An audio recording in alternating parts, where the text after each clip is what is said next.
আজি ৰাভা হাছং স্বায়ত্তশাসিত পৰিষদৰ নিৰ্বাচন ৩৬টা সমষ্টিৰ ভিতৰত ৩৩টাত হয় ভোট গ্ৰহণ আজি ৰাভা হাছং স্বায়ত্তশাসিত পৰিষদৰ নিৰ্বাচনৰ ভোট গ্ৰহণৰ দিন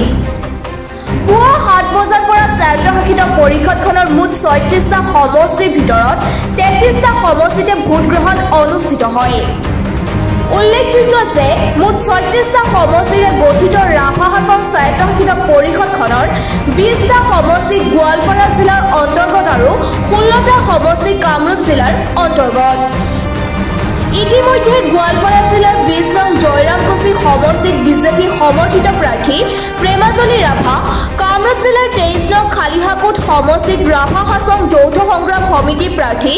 নগৰমল চৰকাৰী আৰু ২৫ নং হাহিম সমষ্টিত যৌথ সংগ্ৰাম সমিতিৰ প্ৰাৰ্থী সোণাৰাম ৰাভা বিনা প্ৰতিদ্বন্দ্বিতাৰে নিৰ্বাচিত হৈছে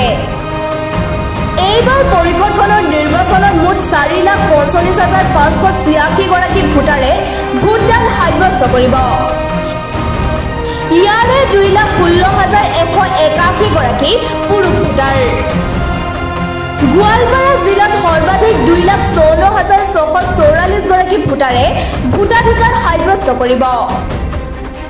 গোৱালপাৰা জিলাত থকা পৰিষদীয় সমষ্টিকেইটাৰ ভিতৰত ১৭ গৰাকী ৰাভা হাছং যৌথ সংগ্ৰাম সমিতিৰ প্ৰাৰ্থী ২ গৰাকী বিজেপি প্ৰাৰ্থী ১৭ গৰাকী কংগ্ৰেছ ১৭ গৰাকী ভিভিআইপি আৰু ১০ গৰাকী নিৰ্দলীয় প্ৰাৰ্থী উল্লেখ্য যে মুঠ ৩৬টা সমষ্টিৰ ভিতৰত ২৫টা সমষ্টি জনজাতি লোকৰ বাবে সংৰক্ষিত ৬টা সমষ্টি মহিলাৰ বাবে সংৰক্ষিত হোৱাৰ বিপৰীতে ১১টা সমষ্টি সংৰক্ষণমুক্ত মুঠ ৬৩০টা ভোটগ্ৰহণ কেন্দ্ৰত এই নিৰ্বাচনৰ ভোটগ্ৰহণ অনুষ্ঠিত হয় ভোট গ্ৰহণৰ পাছতে ৪ এপ্ৰিল ২০২৫ত হ'ব ৰাভা হাছং স্বায়ত্তশাসিত পৰিষদৰ ভোট গণনা নিউজ ডেস্ক ৰিপৰ্ট মাছভি নিউজ